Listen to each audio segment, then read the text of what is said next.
Let's talk about progressing the deadlift on the NLP. I'm going to start again by saying, number one, make sure your form on your deadlift looks good and you're holding yourself to it.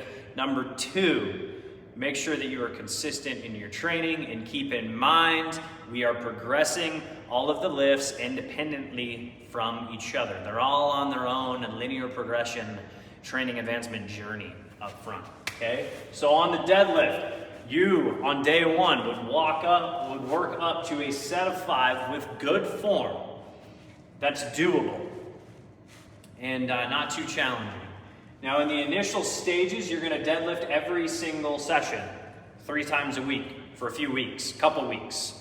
If there's some really bad like form problems, sometimes this will last a little bit longer because you started prematurely low. Other times, people get a good feeling for holding their back and getting in the right position, and you can be a little bit more aggressive with this. But you're taking 5 to 20 pound jumps. If you're unsure, if you're like, should I take big jumps? Probably take the smaller jumps. You'll know if you can take big jumps or not if your form looks good. And like a coach like me would be able to tell you if we can take a 10 or a 20 pound jump versus a 5 pound jump. But err on the side of being conservative. We want to think about accumulating your deadlifts through a longer period of time, not about what happens right now. This next thing that you're going to do once that gets heavy, please do this early. If your form looks good and you're adding weight and you didn't start prematurely, don't deadlift 3 times a week perpetually. Don't do it for even 4 weeks is likely too long for a lot of people if their form is fine and they started at an appropriate weight. So you're going to alternate with power cleans. If you're going to do the program, you're going to do power cleans. If you're not going to do power cleans for whatever reason, needs to be a good reason, like you're old or you have some injury or something. Not just because I don't want to learn how to power clean. It's hard. Get a coach, you'll figure it out, right? You can alternate chins in there. There's versions of an NLP where you can do rows. There's also versions of the NLP where you just do a light deadlift at 75%, move it snappy. That works all of those work. It's just not the program without the power cleans.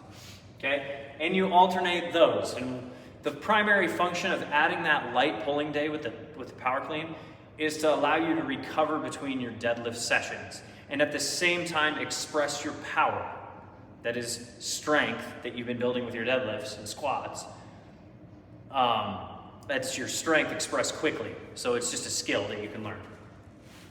Then once that gets heavy and you can't recover, you go to deadlifting every 3rd session. So the example would be on Monday, you're doing your chins. On Wednesday, you're doing your 5 rep PR.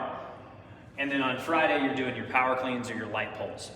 And then the next week, you add 5 to this. And my brother, you can bleed this out for quite a while. 1 hard set per week takes a lot of men to 315, 365, 405, right here. A lot of guys can do this if they A, have good form, B, started in an appropriate place, have been gaining weight and recovering appropriately, and they do not quit on themselves. They don't want to switch to 3s. They don't want to do whatever. They do not give themselves permission to miss a rep here, and you hold yourself to good form. You can do it. You can go to a 405 deadlift on 1 set of 5 weekly if you do those things properly. Okay, now what happens when that stops working? You have a lot of options. The traditional and the way that Ripito and if somebody's very consistent and has very strong strength goals, I like option B down here, which is the rack pull game, the rack pull route, where once you can't add sets of 5 pounds to your heavy set of 5, you switch to a mid-shin rack pull. And it shortens the range of motion up, but allows you to continue to add weight a little bit longer.